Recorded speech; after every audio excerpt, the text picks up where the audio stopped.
Maayong adlaw sa inyong tanan. For today's video, mga unta og kapayas.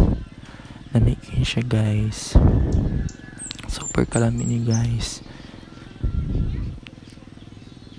Sabi niyo guys, na ako'y nabasa ko ganina guys nga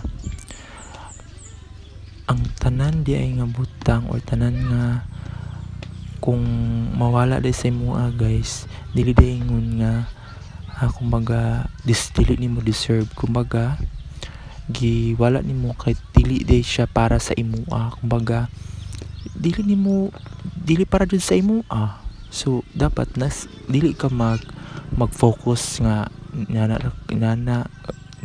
like example na kuban ka og gamit or gibiyaan ka or unsa ba ka imo ang mga gipati karon, pero imong naon nga napadyoy deserve or napay moabot sa mo nga mga blessing.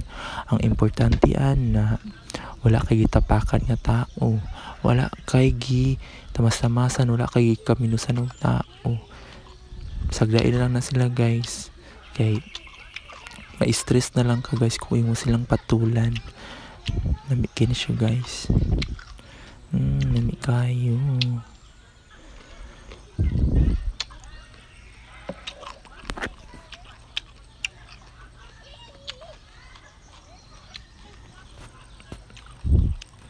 Nami kini siya guys.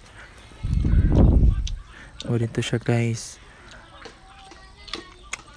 Mag-ampo lang tao guys nga tanan di ay nga pagsubok nga maabot sa tuwa is dili siya ingon nga kanang imo atong una mga guys kay perminti ta masakitan, pero ang importante guys nga tanan nga pagsubok maabot sa tuwa is pagsubok na siya guys. Laban ta pa tayo. Mura to guys. Bye bye.